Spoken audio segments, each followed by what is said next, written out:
जरयन्तो विजयः सुराष्ट्रो राष्ट्रवर्धनः अकोपो धर्मपालश्च सुमंत्रवाष्ट्मो अवर्वित। अर्थात दृष्टि, जयंत, विजय, सुराष्ट्र, राज्यवर्धन, अकोप या अशोक, धर्मपाल और 8वें सुमंत्र जो अर्थशास्त्र के विशेषज्ञ थे। यहाँ भगवान श्री राम की सभा के मंत्री गणों के बातें में कुछ बातें निरूपित हैं। श्रीमद् वाल्मीकि रामायण में महाराज दशरथ के मंत्रीनोचित गुणों से संपन्न 8 मंत्रियों का वर्णन मिलता है। ये सदा ही राजा के प्रिय एवं हित में लगे रहते थे। ये सभी शुद्ध आचार और विचार से युक्त थे और राजकीय कार्यों में निरंतर संलग्न रहते थे। इनके नाम इस प्रकार से हैं। नमस्ते, मैं शैलजा अपने चैनल पर आपका हार्दिक स्वागत करती हूँ। आशा करती हूँ आप सब स्वस्थ एवं प्रसन्न होंगे। आज मैं श्री राम के सचिव अर्थात श्री राम के मंत्रीगण की कथा सुनाऊंगी। कालांतर में महाराज दशरथ के दिवंगत हो जाने के बाद, जबकि श्री रामचंद्र जी वनवास में थे और भरत जी नंदीग्राम में निवास कर रहे थे, इन मंत्रियों ने ही अयोध्या की संपूर्ण व्यवस्था को सुचारू रूप से संभाले रखा और भगवान श्री राम के आने पर पुनः अपने पदों पर नियुक्त हो गए। ये सभी उत्तम व्रत का पालन करने वाले थे तथा राजा के हितैषी थे। नीति रूपी नेत्रों से देखते हुए ये सदा ही सजग रहते थे। अपने गुणों के कारण ये सभी मंत्री गुरु तुल्य सम आदरणीय थे। सबसे महत्वपूर्ण बात थी कि इनमें भगवान श्री राम के प्रति अनन्य प्रेम था और इनमें भी सुमंत्र जी तो पिता के बाल सखा होने के कारण श्री रामचंद्र जी विशेष रूप से पिता की बाती ही आदर करते थे। दृष्टि जी, विजय जी, जयंत जी, राष्ट्रवर्धन, सुराष्ट्र, अशोक, धर्मपालक और सुमंत्र जी ये नीति परायण, पवित्र, सुशील, परम चतुर, आनंदमय और रहस्य के ज्ञाता हैं। सुमंत्र जी चारों युगों के मंत्रियों में विजयी और श्रेष्ठ हैं। जो लोग भगवान श्री राम के इन 8 मंत्रियों का स्मरण करते हैं वे श्री रामचंद्र जी की अचला भक्ति वाले हैं। उन पर प्रभु अपने आप ही प्रसन्न हो जाते हैं और ये जन्म मृत्यु के कठिन चक्र से भी छूट जाते हैं, संसार सागर से भी पार हो जाते हैं। उन्हीं मंत्रियों में से आज हम श्री सुमंत जी के बारे में विचार करेंगे, उनकी जीवन परिचय के बारे में सुनेंगे। सोई जीवन सोई जन्म सोई जन सफल सनात, अपनो कही जानत जिन्हि सत्कारत रघुनाथ। सुमंत्र जी का जन्म सूत कुल में हुआ था, परंतु अपनी योग्यता, कर्तव्य परायणता और राज्य के प्रति निष्ठा से उन्होंने अयोध्या के चक्रवर्ती सम्राट के महामंत्री होने का गौरव प्राप्त किया। अयोध्या सम्राट महाराज दशरथ के ये बाल मित्र थे, सखा थे और महाराज के निजी सारथी भी थे। इनकी सम्मति से ही महाराज राज्य के सब कार्य करते थे और सभी राज्य सेवकों के ये अध्यक्ष भी थे।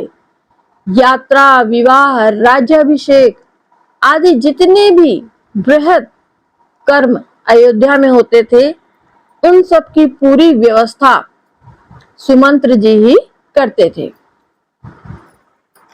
श्री रामचंद्र जी के पिता के इन सखा एवं मंत्री को पिता के समान ही आदर देते थे।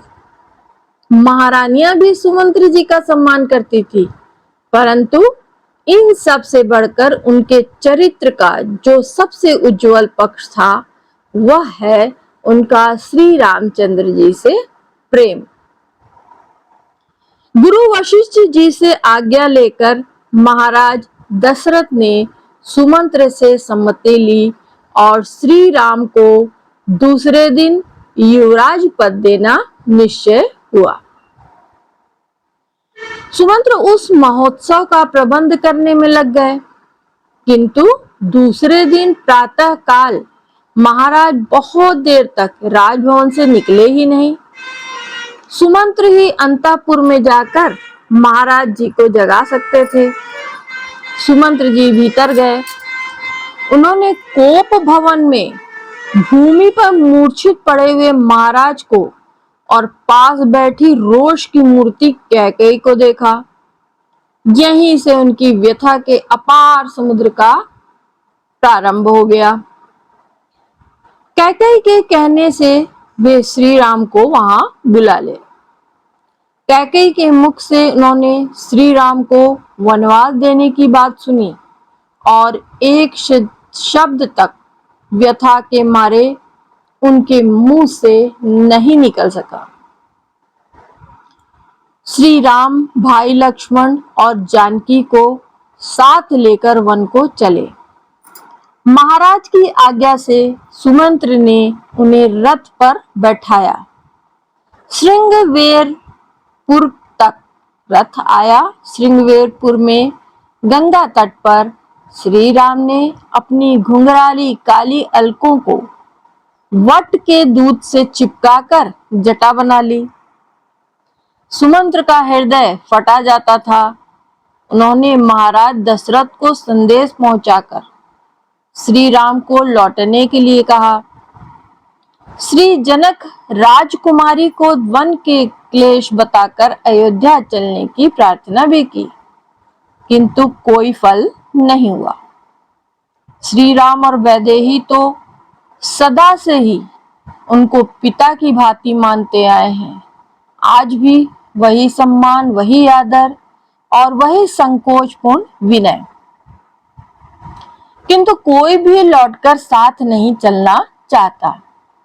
सुमंत्र जी ने बहुत प्रयत्न किया कि उसे ही वन में साथ लेने की अनुमति मिल जाए, पर ऐसा कब संभव था। सुमंत्र जी की दशा क्या हो गई।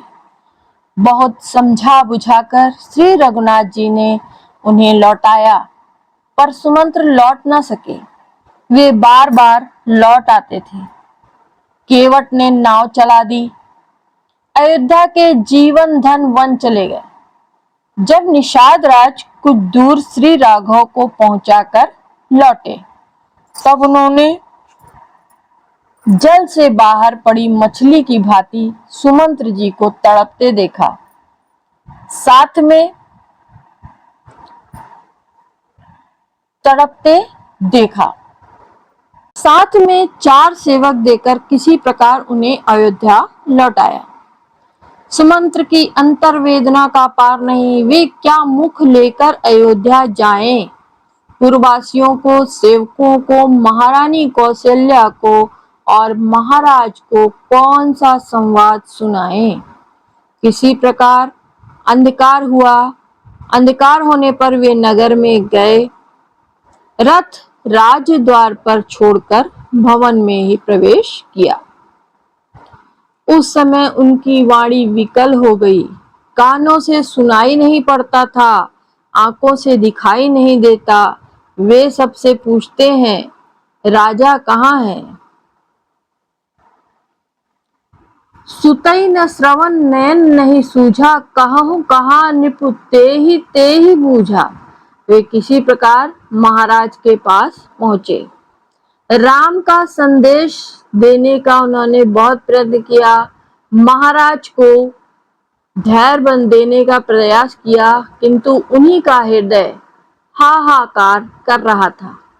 उन्होंने संदेश के अंत में कहा, मैं आपन किमि कहीं कलेसु, जियत फिरेऊं ले राम संदेशु। महाराज दशरथ ने शरीर त्याग दिया।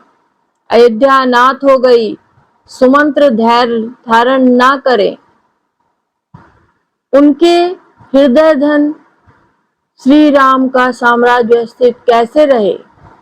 ननिहाल से भरत जी लौटे और पिता की अंत्येष्टि करके वे निष्पाप चित्रकूट पहुंचे बड़े भाई को मनाने। वहां से श्री राम की चरण पादुका ले आए। सिंहासन पर वे पादुकाएं प्रतिष्ठित हुई। सुमंत्र ने धैर्य पूर्वक व्यवस्था संभाल ली और वे 14 वर्ष उसे संभाले रहे। अंत में अयोध्या के स्वामी अयोध्या लौट आए। श्री राम ने सुमंत्र को सदा पिता की भांति ही आदर दिया और सुमंत्र राम राज्य में उस साम्राज्य के महामंत्री पद पर प्रतिष्ठित रहे। बोलो सियावर रामचंद्र की जय।